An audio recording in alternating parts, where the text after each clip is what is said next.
Let me start by introducing myself. My name is Malini. You can call me Malini. Okay. Before I start the presentation proper, I want to just share a little bit about myself with you. I am actually married to a famous actor come singer from South India. So, when my Singaporean friends found out, they were all very, very excited for me. Oh, you're getting married to him. Oh, wow, and all this. So they basically wanted to know more gossips about what was happening down south in Tamil Nadu, the Indian arena, the film arena. So they got really excited for me. But 1 year into the marriage, I had an announcement to make. And the announcement said, husband for sale, comes with a 42-inch TV and remote control. But this was then, because I've been married to him for about 16 years. Okay? And I've given him intensive training. So I'm sure there's a change, right? So now my announcement says, husband for sale, comes with an iPhone surgically attached to his hand. Yes. My husband has a more intense relationship with his phone than with me. He's always on the phone. He sleeps with the phone under his pillow. He goes to the toilet with his phone. He's basically inseparable from his phone. Okay? But this is not something just happening, that's something that's happening just in my house. It's a similar situation a lot of people are facing out there. It's just not something that's peculiar to me. Okay? So that's why I'm here to talk about the third person in the marriage. Not the mistress, no more, the mobile phone. Okay? Mistress easier to handle. Okay, in today's presentation we're going to be covering two main topics, two main factors. We're going to talk about nomophobia and fubbing. Okay? We will conclude with why we need more family time as opposed to mobile time. Okay? And at the end of the presentation, what are you going to take home with you? You're going to go home with better understanding of why the negative effects of mobile use on the relationship. So you're going to understand what are the negative effects on a relationship. And then you're going to make the best of not only embracing technology, but also as spouses and partners. Okay? So I'm going to start the presentation with a little story, and it's going to bring us to Hong Kong. Okay? It's about this young lady. She's in her 20s, and she's commuting on a train in Hong Kong. Okay? Everybody's there, rush hour, and then suddenly you hear her wailing away. She starts crying, kicking and crying. She goes ballistic. And I'm sure you want to know why. Because her battery died while she was playing Rush. Okay? I'm sure that some of you must have watched the video that went viral, but I'm just going to play it for those who haven't seen it, and hopefully go on with the presentation.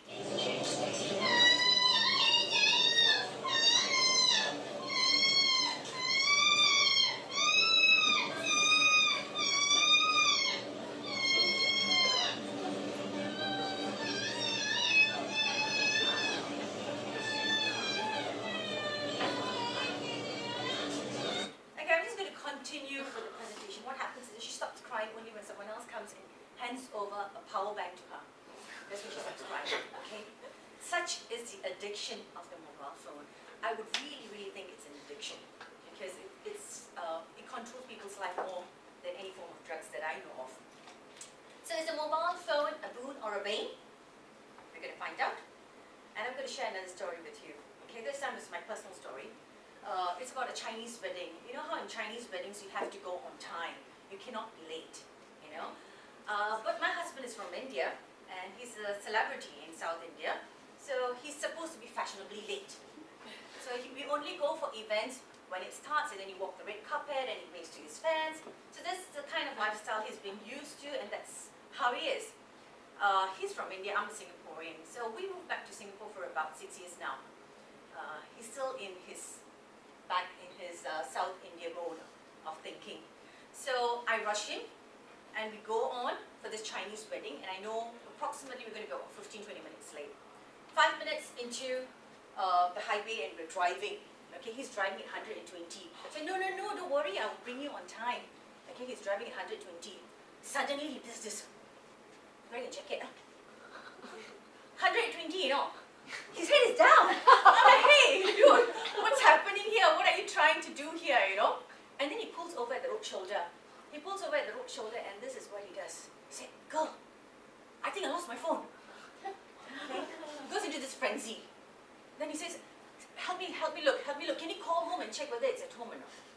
realize it was at the sideline. It must have slipped off from his pocket. Okay? So that frenzy is what we're going to talk about in a short bit. So I asked him, this frenzy, this chaos, this expression I saw in your face I've never seen in my life. So if something was happening to me in the car, let's say I'm falling sick, I want to throw out, would you do the same thing? He said, girl, don't worry. After 16 years of marriage, if you're dying in the car, I drive slower.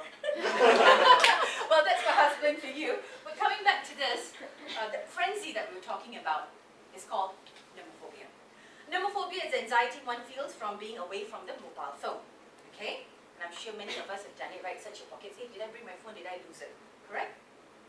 According to the We Are Social website, the number of mobile phone subscriptions has surpassed the world population of 2014. And 1/3 of the web pages access is via the mobile phone. This is sociologist Goffman, and he says, that's okay. Let your people use your phone and they can continue because humans are made to multitask. So are we really good at multitasking? Apparently not. That's what the scholars are saying because of the looming problems. So what are these looming problems? Okay? Another story to share. A story on parenting. We all know that mummies make better parents than the father lah, okay? More women here, so males, you just have to nod your head and agree. Okay, so being the mommy that I am, and I have got 3 boys, and my eldest one, my middle one, and the youngest one. Okay, these are my 3 children. I never leave them alone with my husband. Either my mother-in-law is there, my mother is there, or my helper is there. But there was one rare occasion when I said, okay, I really had to go for this meeting, and I kept asking my husband, are you sure you can handle this? Helper on leave. Mother-in-law and mummy, I don't know where they went. No, sometimes the old folks, they just decide to go out without telling you. So I asked him whether he can handle it. He said, don't worry, go. So I'm in a meeting, like how some of you are doing right now, you know, texting below the table and pretending to listen. I was also texting him. So I was checking with him if everything was okay, whether they're all still alive, you know, or killing each other. And his messages, you won't believe it, made me feel as if he was a better parent than me. Really? My husband a better parent than me, so I was getting a bit anxious. So that evening when I went back home, there was pin drop silence lah. Not the usual scene when you have 3 kids running around, especially the youngest one. Can produce decibels that can crack a light bulb. This I'm talking about when he was about 1.5 years old. He was just screaming, he had strong lungs. Okay? So I go in, there's pin drop silence, so I'm getting worried. And they're nowhere to be found, so I open my master bedroom door, and I see my eldest one sprawled on the floor with the phone in his hand. Okay? The middle one is on my bed with the phone. My husband on his phone. Okay? So youngest one must be sleeping lah, if not he'll be bugging them, right? So I peek in, they all don't know, they're oblivious that I'm there. I peek in and I realize, he's on a phone! My 1.5-year-old is on a phone. That few hours that I have left them alone with their dad, they all have been educated on mobile usage, including my 1.5-year-old. Okay? So, thinking of that house, that scenario where I'm coming home, they're all under the same roof, but they're living as islands, separate lives. They're doing their own things.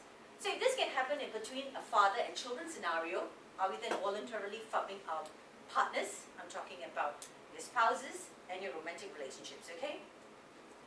So that brings us to the next one. The next main point is fubbing. Fubbing is actually a coalesce of phone-mediated activities and snapping. Okay, very cheap lah. What it means is that you use your phone while someone else is in front of you while waiting for your attention. That's what it means, okay? So according to Professor Turkle, she says the mobile phone usage is actually separating people. And research by Pew Research Center, a survey actually showed that those distracting effects of the mobile phone usage between a romantic relationship partners. And 1 in 4 who were surveyed said that their partners were distracted whilst in an intimate relationship like this. 1 in 4. That means intimate can still text. I wonder how that works, really. My husband hasn't tried it with me yet, okay? So, using the phone and being in a conversation with a partner, it's multitasking possible, right? That's what Goffman says. Jekyll says no. How do you know that this person who's sitting down in front of you is actually paying attention to what you're saying or busy playing pool on his phone? Okay?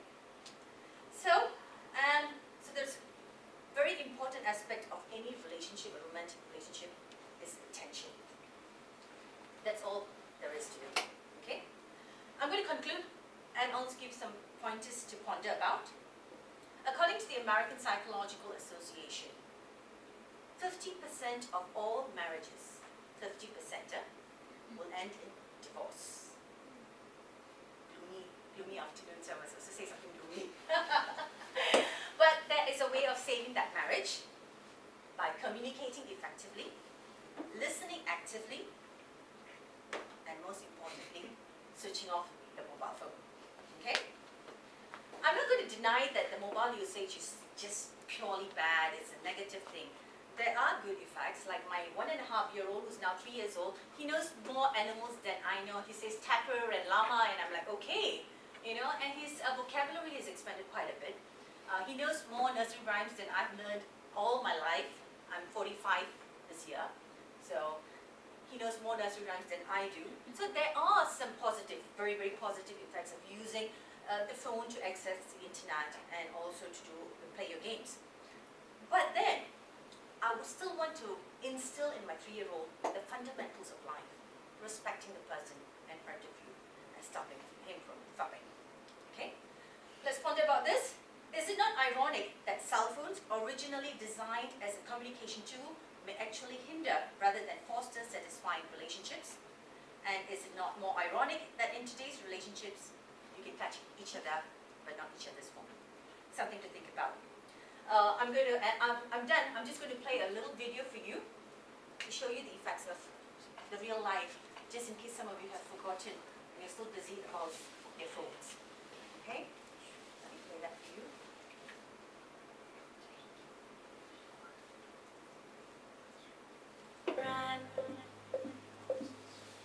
Thank you, guys. Out of the night, into the morning, and shine your light. Give it to you, world. For the first time today, I will smile for you. Every single time that you cry, I'll be the light.